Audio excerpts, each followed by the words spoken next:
So I have a confession to make. I haven't played Borderlands 2 in years, and with Borderlands 4 on the horizon, I wanted to take another shot at it, but with a twist. Inventory management is a core tenet of almost every RPG, from Baldur's Gate 3 to Fallout and to even Borderlands. But honestly, I hate it. So instead of managing everything in my inventory, I decided to get rid of it. Today I want to ask, can you beat Borderlands 2 with only one inventory slot? The rules for this run are as follows. I can never get value from more than one inventory slot at a time, no bar, and achievement skins, accidental pickups, and quest progression items don't softlock the run, we just have to drop them immediately. Let's meet our Vault Hunter for the run, Salvador. Mostly because I wanted to have a fun challenge, and I felt as though not being able to use his action skill would be funny. I loaded into the map to be greeted by Claptrap, when immediately our first problem arose. DLC items. I looked at all the items, thinking about which of these wonderful means of destruction was going to be the one I took to battle. But then, the Vault Hunter relic couldn't be dropped.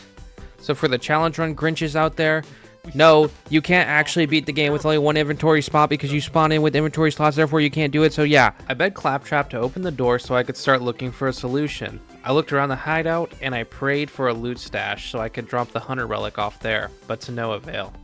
Suddenly, Claptrap was picking up and manhandled by Knuckle, and our problems were continuing to pile up. While looking for the relic, I noticed Claptrap had a little poker ring set up, so I tried checking it out. I've played this game countless times and just now learned you can take the money off his table at the beginning. Who knew? I searched everywhere and decided just to take the starter pistol and immediately trash it. Our current one item is the Vault Hunter relic, so until we dispose of it, we can't have another item. This unlocked the fast travel station, so I made my way to Digistruct Peak in hopes that I could find a way to get rid of the relic. But so we may talk face to face. I made my way along a tutorial to these bullymongs. I went from having one item to no items, and that leaves us with the good old reliable strategy we seem to use in every run. Falcon Punch! After beating the living snot out of those poor bullymongs, I made my way towards Knuckle. I was extremely worried this was going to be difficult in hand-to-hand combat, but alas, Knuckle was surprisingly just a punching bag. He did little to no damage, and by punching him in the face, his health would dwindle swiftly. In the event I did need any health, I would just run to nearby to open chests, grab the health vials, and return back to my obviously fixed boxing match. We put down the zero-time champion, and we were rewarded with a white Jacobs revolver. Very nice. I went to the southern shelf to fight the tutorial bandits and try out this pistol. It was pretty solid. But I know much better and more impressive items can be achieved early on through side quests, which we will need in order to progress. We don't have shields or grenade mods, so we need more power. I asked Safari Steve if he would be willing to fix Claptrap's eye for us so we can be on our way. I gave him the eye, took his quest, and started slaying some more bullymong for him. I turned in the quest to get an upgraded weapon and continued on with the next quest, in which he wanted us to repair a nearby elevator and buy a shield. This was the first point in the run with some struggles. I went down, and unfortunately, I had my first second wind. You thought I'd say death, didn't you? I grabbed a fuse for the elevator, got sidetracked by this leave guns here sign, tried to drop my weapon in there, and then went to go buy the shield. I tried my absolute best to drop my weapon whenever a situation came up like this in order to keep it one slot, and then bought just a shield for just the quest completion. Our health doesn't recharge very fast, so health vendors are our best friend this run. I turned in the quest to Hammerlock and made my way to go grab him some bullymong hair. In order to get this hair, we had to punch the wigs off these bullymongs. So we did just that. I grabbed the hair, and I wanted a sniper, so I brought the hair back to Hammerlock. The issue here is that the sniper is level 5. Therefore, I need to do more quests to hit level 5 to use it. I grabbed a nearby Helena Pierce quest, but completing it got me very shy of level 5. I decided to take the Symbiosis quest from Hammerlock and made my way to Blackburn Cave. My plan is just to take the sniper through to the next zone and drop it on the floor there until we somehow reach level 5. I got to work cracking my fists on the bullymongs, but only 3 levels later and the fist strategy was already not very effective. I tried to run around and avoid the bullymongs, but they downed me, and this was when I got another second wind, and then I died. We had our first death of the run, and thankfully somehow leveled up upon respawning. We now have our sniper and need to snipe through this path of many bandits that are blocking our way to Midgemong. Him and the bandits successfully killed us. I was starting to get frustrated but kept redoing this section as the bandits kept respawning until eventually Midgemong himself just despawned and I couldn't find him anywhere on the map. I made my way back to the tutorial area and began my fight with the Costco boys. Boom! Boom! These guys were incredibly easy to deal with in base game and I just sniped them with our Jacob sniper. Early on, Jacob snipers are just really powerful in general. I leveled up, put a point into health, sniped through the stronghold. Unfortunately, Claptrap bugged out on the elevator we had to lift him up on, so my immediate reaction was to reload the game. I mean, that works when anything else breaks. Reset your PC, reset your router, and then this happened. Is it... what? I redid the whole section and met Captain Flynt, our fire-branded bandit leader. When trying to drop reload on him, he put me down and stomped me up. I took advantage of my respawn and sniped him from this head glitch. We run out of ammo mid-fight, so I have to buy some more and then finish him off. In a turn of events, he dropped us a legendary, the Thunderball Fists. I picked it up, decided to test out this bad boy on the nearby bandits, and it seemed pretty good. Nice. I made my way to Three Horns Divide. Angel told us we need to collect a Hyperion adapter in order to secure a vehicle to make it across the bridge to Sanctuary. I grabbed the adapter, installed it in the catch-a-ride station, and then the boosters on my runner would not work for whatever reason. I've seen other players do grenade jumps, so I learned how to do it to cross this bridge. I dilly-dallied to Sanctuary where Roland told us that we needed to go and save Corporal Reese and get a battery from him, but when I showed up, he was already dead. In a fit of rage, I went over to the nearby bandit camp and took out the exact number of 20 bandits to avenge Reese and get the battery. I took the battery back to Sanctuary so they could keep up their shield. Scooter made us refill the cells, and I bought some sniper STUs to have for later. Roland left us an echo log in the bank that told us we needed to contact the Firehawk. On my way there, I learned that the enemies with fire weapons were absolutely deadly. Fire beats flesh, and I don't have a shield. Entered Frostburn Canyon, and upon opening some ammo crates, I found a loot enemy. He surprised me and took me down, but I was able to kill him. And then he dropped a Deliverance. I dropped my current weapon for the Deliverance and started blasting through the nearby bandits. The Deliverance is nice, and it's a pretty good weapon that was able to chunk through a bunch of spider ants and bandits, but the Lasco was nearby, and I immediately traded it out instead. The Lasco is just too good, man, can never pass it up. I remembered that a badass psycho spawned upon this path, lured him to a nearby slag barrel, put him down real quick, failed the world's easiest parkour section in the history of gaming. No, I'm floating in the air. Met up with the Firehawk, who turned out to be Lilith. She made me fight more bandits. I found a fire TDR shotgun, so I'd swap between the TDR shotgun and the Lasco, since fire is strong against flesh. Lilith gave us a class mod we couldn't use. I dropped it, and on my trip back to Sanctuary, I found my favorite sniper in the game, the Snider. I have an addiction to this sniper.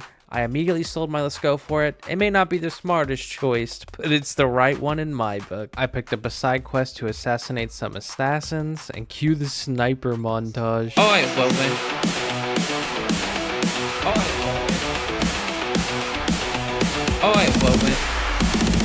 The game wanted me to punch Assassin Wreath in the face, and of course, I did it. And he dropped another legendary, the Emperor. I grabbed the Emperor and headed to the Bloodshot Stronghold. I honked the horn for them, but they got really upset. Scooter told me to go to the Dust to get a new ride, and we met up with the best girl, Ellie. Ellie wants us to pick up some bandit vehicle parts so we can blend into the Bloodshot Stronghold. I picked up more quests and got to cracking. I grabbed the parts, lit this volleyball net on fire, took my new ride back to the Bloodshot Stronghold, and it was time to fight Bad Maw.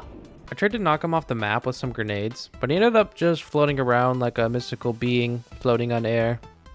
And then he just put me down. I found out just by running him around this small piece of cover, he wouldn't attack me, and also expose his big melon head to me, so I could shred him with my new Emperor. Easy done and dusted. He dropped the key to the hold, and we started chugging our way through the Bloodshot Stronghold. This part was a real difficulty spike. We made it to Magic Mike and took some shots at him from below, luring him to this point in the bridge, and trying to simply take him out before he took me out was enough to get by. Thankfully, tap firing this SMG and fight for your life was enough to get us back on our feet. I opened a chest nearby that had a bunch of snipers in them. I couldn't resist, so I said goodbye to our friend the Emperor. I sniped my way through some of the Stronghold. Sniping in Borderlands 2 is one of the best feelings you can have among many of the FPS games that I've ever played. Nothing hits as hard as sniping in Borderlands 2 besides the stagecoach. Yeah, I immediately cheated on my Jacobs sniper for the thicker and hotter Jacobs shotgun. We made our way to the damsel in distress, Roland. Stop this thing! I tested out this sweet and juicy shotgun on some of the loaders on my way to rescue Roland. It was capable of even taking out some badass loaders with ease. Shooting off the arms and legs of these loaders never felt more satisfying. Now it's time for our square off with the warden.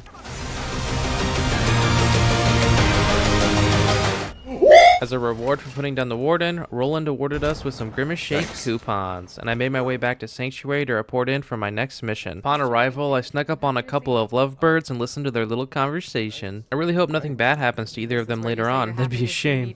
Oh, right. It's good to see you. They told me I needed to be on my way for my next task. I started driving my way to the new location, the Tundra Express. Roland told me that I needed a fire weapon to light some varkets on fire, which I did not have, but for those who don't know, you can shoot this snowman and it will reward you with a fire weapon you can use to continue the story. I used it to take out the varkets and make them melt a little bit, and then Mordecai showed up. We were given orders to make our way over to Tiny Tina, who wanted us to grab explosives. I took a pit stop on my way to get the explosives to shoot some random bandits. We are a little over level and we want to keep it that way. One of the bandits happened to drop an audio log that I picked up out of curiosity. I made my way to the stash marked on the map, and all of these bandits fell perfectly into the same exact spots and the same exact animations. You know what they say, if it takes more than one shot, you weren't using a Jacobs.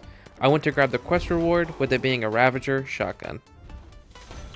Nice. I went to go try out this bad boy and grab a Donkadonks for Tina, but the buzzards in this part of the map gunned me down. I hate these buzzards, man. They are so annoying it drives me mad.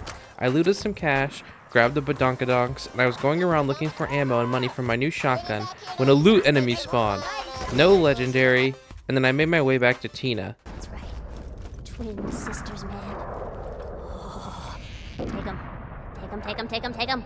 I took the Badonkadonks and I also took her side quest. I made my way straight to Madame von Bartlesby. I got right into her face and started blasting her with the Ravager. And then, she dropped a baby maker. I died and then went back up to grab it. My goodness, this weapon is easily one of my favorites in the franchise. I made my way back to Tina and showed off how insane this gun is. It's only level 12 and it's still one-shotting almost every single mob. Tina then fed Fleshstick his final meal. I made my way back to place the explosives and watch the Tundra Express train crash in a blaze of glory. I started waddling along to the Wilhelm fight. I was ambushed by some exploders, so I exploded them back with my baby-making glory, and it was time for the notorious Wilhelm. Abort the mission, soldier. I'm sorry, but you can't handle Wilhelm. Trust me. Kid, Wilhelm nearly killed us all in New Haven without taking a scratch. If things get bad, just run. Roland is wrong, Vault Hunter. You can't defeat Wilhelm, I promise you. You killed Wilhelm.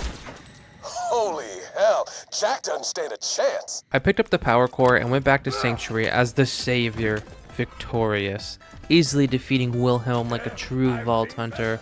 I got a useless relic and then proceeded to drop it on the ground. I slotted in the power core and then the city was under siege. I wanted to see what Lilith would do if I just stood in front of her with the iridium. I thought maybe she might get upset with me or yell at me for taking my time. But I was just letting the town people get hit by shrapnel and she was pretty chill with it. I guess she doesn't really care that much either. I sat and watched for a while to see the city under siege, and then Lilith teleported Sanctuary away. Kind of a shame. I wanted to respec, but I guess that's not happening. I went straight back into Sanctuary with the plan to search for my favorite Easter egg. I'm sure you couldn't guess it, but I couldn't find it, so I just made my way to the fridge. I made some more babies on these rats and then continued on my mission. I made my way to this Hyperion dock, got into a squabble with a constructor. This guy was not that tough, but I ran out of ammo and I just had to start punching him in his eye hole to get him to go down. Me and these loader bots teamed up to take on this giant thresher. I ran out of ammo again, played patty cake with the thresher, and then the loader bots just turned on me and decided to kill me. I felt like I needed to get revenge, So, I made my way to Overlook and started using the baby maker to make some more babies on all of these loaders. I needed to buy some ammo every time, and then after we finished taking care of the loaders, we made our way back to Sanctuary. Roland told us that next up was the Wildlife Preservation Reserve. We needed a device for Claptrap, and Mordecai told me that Jack had stolen Bloodwing. So him and I teamed up to go bang bros on this section.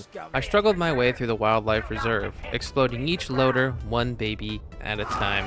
When I ran out of ammo, my strategy was to drop my weapon for another one for a short time. But here, I accidentally picked up a shield. When opening the chest, I got a shield without realizing it.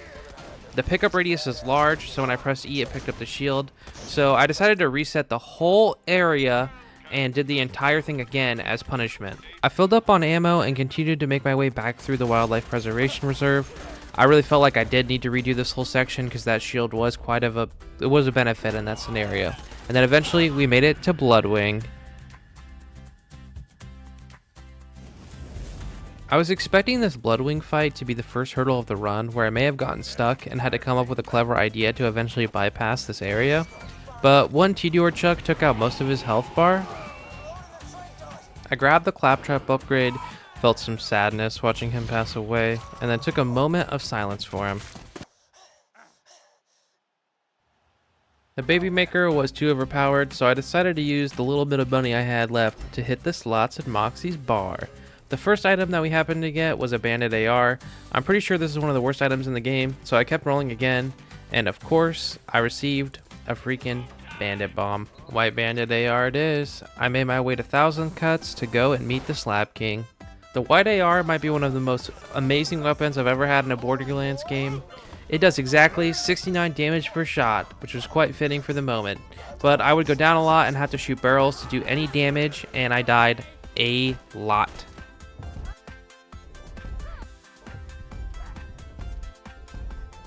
I figured it would actually be easier to just use a shield and melee the enemies. I want to make the Slab King proud, so I started punching all of the enemies in the face. The Goliaths would chase me around and outdamage me, so I tried to lure them to the edge and hit them with the Little Gas Mask Classic, but they hit me with the Uno Reverse card instead. I found a man named Face McShooty. I didn't have a gun, so I just tried to hit him with punches to the face, but he was not having it. He berated me with insults, so I decided that I would just leave him for later. The Slab King told me that I needed to participate in a fraternity initiation ritual. Like a true slab, I immediately got in there and started throwing fists. One Marauder dropped a Green Hyperion SMG I took that was surprisingly good. A couple of the guys got into an argument, so I let them blow off some steam in their cute little boxing match. But unfortunately, I waited a little too long and this Goliath had a Pokemon evolution into a Godliath. My strategy for taking down this big Hulk of a man was just to keep distance and keep jumping around a bunch of different cover and tapping into my 2012 COD Zombie training skills to keep my distance. I took him down after a little while. For whatever reason, this guy didn't know how to jump, and even if he did jump, I could just run under him, so it wasn't an issue. After taking him out, the Slab King was revealed to be Brick, who told me I was super awesome. I agree. I feel like that was probably a really entertaining show for him. I picked up the blue shotgun that the Godliath dropped and punched the sarcastic Slab so hard he didn't know which way to fall. I hate this freaking guy. And then Brick and I made our way out to the mortar beacons and I punched them with him as a duo. I saw my opportunity. The golden moment. I asked the legend himself if I could say the line, and he said, "Yeah, put the stinky on him if you want," and then proceeded to put the stinky on this poor loader in his honor. Brick and I punched the last beacons together, and then it was time to go back to Sanctuary. Roland told us to listen to Angel and go to Opportunity. We needed to find Jack's digi-clone in order to get access to the bunker back in 1,000 Cuts, but between us and the clone was a large amount of formidable loaders. Luckily, I had this corrosive shotgun to try and melt through them. Jack's digi-clone was much stronger than I remember, and he killed me. I figured his shields were carrying him, so I swapped my weapon out for a shock pistol that I eventually scavenged for. I started bum rushing him down with the shock pistol. It was surprisingly effective, and shooting him in the head for a little was enough to get his shields down. He downed me, but I also put him down. I grabbed his pocket watch, hit the voice samples. When I was looking through his chest, Angel started getting mad. Or, slowly. I grabbed the samples and I started chipping at some side quests to keep my level up with the story. These constructors and some of the other enemies gave me a pretty hard time. Back in Sanctuary, Roland told me I needed to take Claptrap to 1,000 Cuts and fight my way through the bunker. I made a pit stop in Caustic Caverns to visit my favorite Easter egg. I mined some coal and gold ore and took out this creeper to grab the most important part of my build. Oh yeah. This is when the run started to get extremely challenging. The more I level up, the farther we get into the story, the less unlockable gear and upgrades that we have access to. And not having an action skill makes me really reliant on having a good weapon. I made it to this constructor and I kept making a bunch of mistakes, and he took me out 13 times. I swallowed my pride and decided it was time to go get ourselves an upgrade. Back in Sanctuary, I decided to take the Bane quest.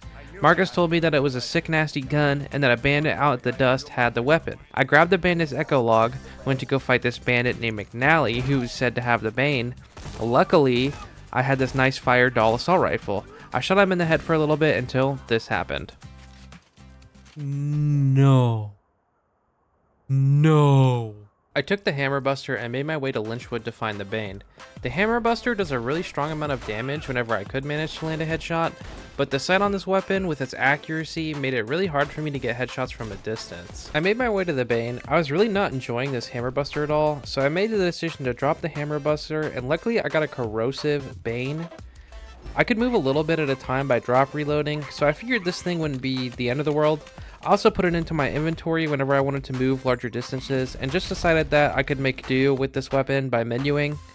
The enemies on the way back to the bunker had respawned, so this was a good time to see how well the Bane would work, and it was glorious. I took out these constructors with ease. Look how fast it takes out this constructor without critical hits. The sound is really annoying though, so I'm going to lower the audio for a little while to spare your ears. It may sound crazy, but this can actually soothe the voices for me while I was doing the run. While I was grabbing some ammo, another loot enemy spawned.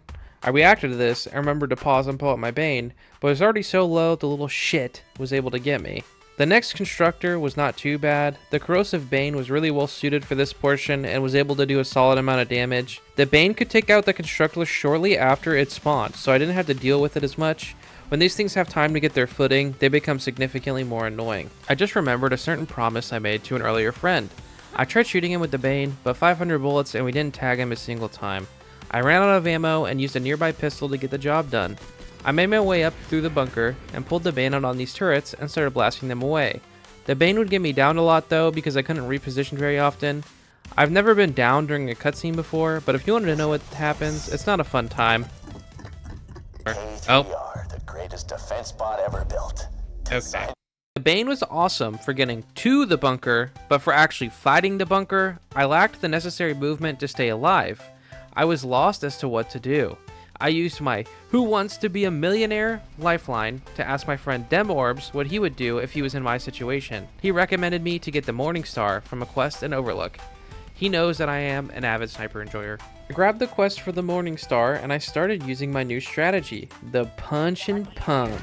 I run up to an enemy, punch them with Sal's overdrive skill, pause mid-frame, pull out the Bane, and shoot them while they're flying through the air and swap it back out. I used this strategy a couple times, it was fairly effective, but after using the Bane for hours, I was starting to get bored of it. The gimmick wore off, and I was just swapping to random white weapons on the ground. I don't know what it is about the Torgue weapons, but they always perform so well in the base game, pre-TVHM or UVHM. For some reason, these Marauder guys would just conveniently get stuck floating in the air. I've played this game many times throughout the years, and I swear even if this is a common bug, I've never seen it before, so I would admire them and give them a nice little nap so they can move on. I sniped the last couple of bandits as I always run out of ammo, and in a short time I was able to finally get the Morning Star. Unfortunately, we got the shock variant, which isn't ideal due to ion loaders. I made my way back to 1000 Cuts and I had to redo the entire mobbing section again. But thankfully, the Morning Star was still performing really well, even with the shock element. Shout out DemOrbs, thank you bro. I took out these constructors in a couple of shots, but I would still get ambushed by these loot enemies and die every time I came through here. I made my way back to the bunker with the Morning Star. Bro was right, this weapon was pretty solid and I was almost easily able to defeat the bunker on my first try. I was able to just sit up top near the waterfall chest area and just take pop shots at the bunker from safety and get his health down. But when I went to drop reload it one time, I thought it fell through the floor. It didn't though. I'm just extremely pea-brained and somehow was incapable of seeing the obvious blue beam in the floor. Last resort option was to go back out the way we came and farm the red chest outside. After farming for a bit, I got a corrosive Hyperion sniper. The next bunker attempt went really smooth. This sniper was doing about half the damage as the Morningstar and only due to the matching element. And after putting down the bunker with the corrosive dot, I was able to get a nice level up and move on. He dropped a nice purple bandit SMG. This thing was a solid all-arounder, so I kept it and went to control core. Control core was surprisingly easy. I could just use these broken pillars as cover and shoot the arms and eyes of the loaders. The purple SMG had a huge mag. It was accurate from range, and I had plentiful ammo drops due to Angel. Nothing bad happened, and we got teleported back to Sanctuary. I was confused, but chill, since everything worked out well. I checked out all the different red chests in hope of getting a stronger upgrade. Unfortunately, I found a slag Snider, which I couldn't take because it's slag, but I ended up getting a nice Torque assault rifle in the end. The difficulty spike so far has been quite large, and in order to progress, we need to farm for a better weapon so we can take out enemies before they take out us. The Good, Bad, and Mordecai quest gives us access to the Lyuda and the Varuk. I wanted to save this as a last-ditch scenario for getting us through our last legs of this playthrough. I completed the quest to a shower of money and began the farm. After only a couple of tries, we were able to get a Varuk to drop, and the Varuk is a really solid dual assault rifle that shoots a large amount of bullets in a spread, and it's pretty good from all ranges. Now our goal is to hit level 30 and push through the story.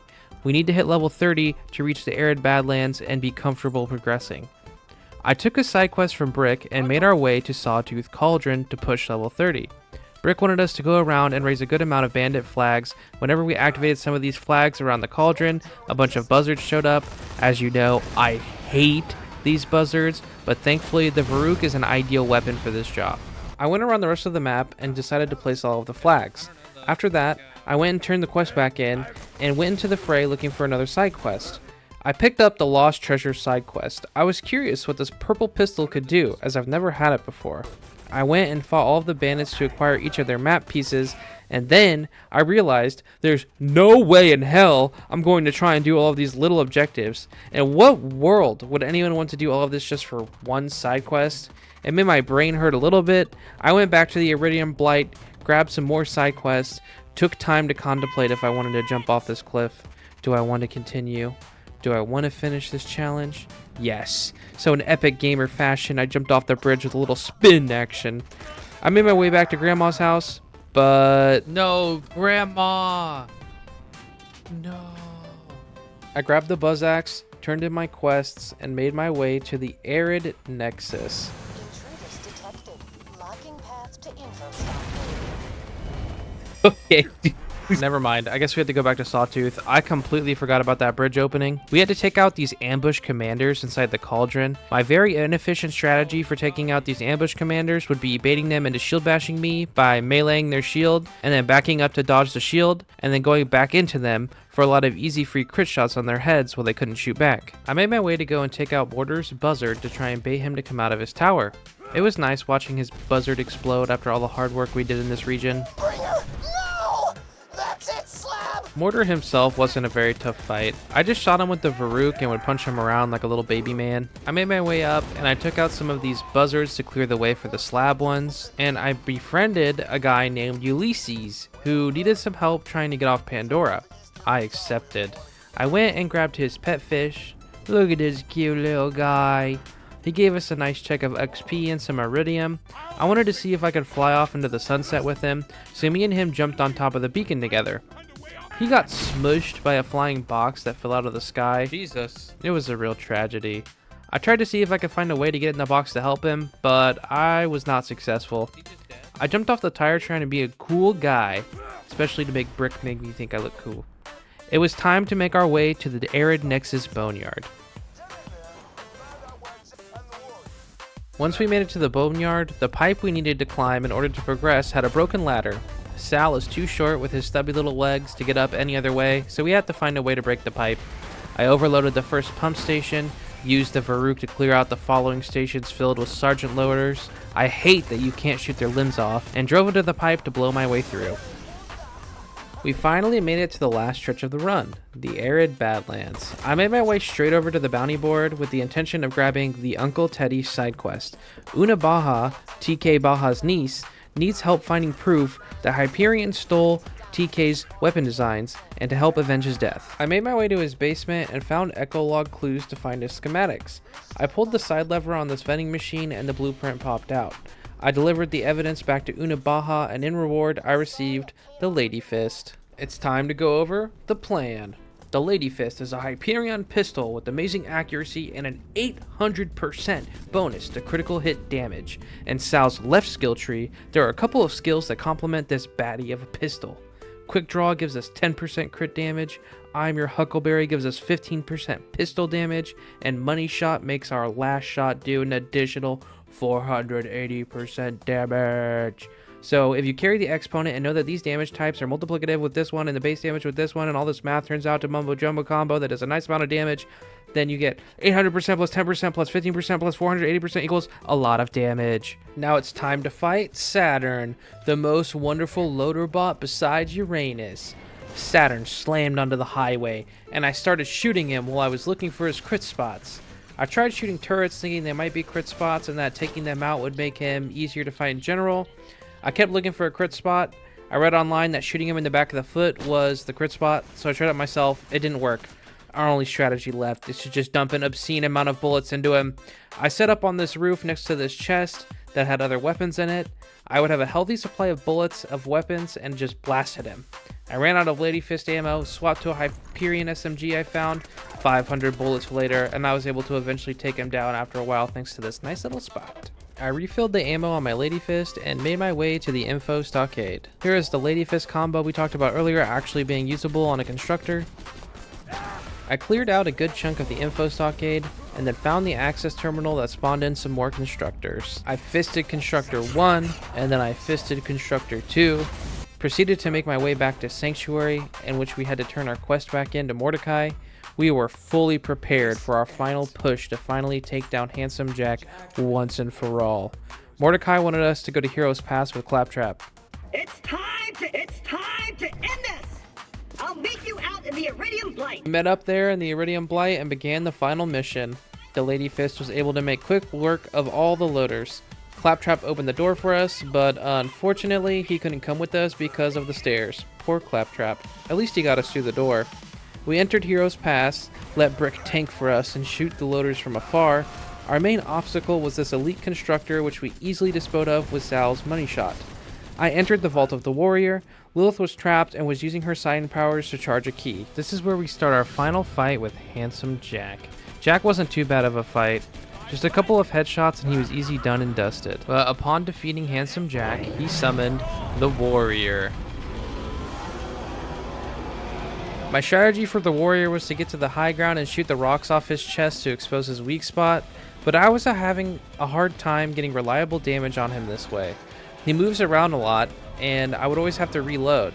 Thankfully, the boss arena was filled with plenty of easy second win enemies so we could easily endure the damage. I realized that just aiming at his mouth ended up making it way easier to deal damage to him and expedited the process. His mouth is always exposed, and I was doing enough damage to make him reposition more often, which meant he was outputting less attacks and doing less damage to us. After not too long, we finally took out the Warrior, and now we can answer the question for real. You can kind of, but not really beat Borderlands 2 with one inventory slot because the beginning of the game forced you to have inventory slots because of DLC items, but without the DLC items that I didn't know how to remove, it would have been possible to beat the game with one inventory slot. So kind of. If you liked the video and you watched this far, I'm assuming you liked it, please like and subscribe. I will try my best to make more of these videos. The more you guys like and subscribe, the better my stuff will get, the more stuff I'll be able to make. Thank you so much, guys. Peace.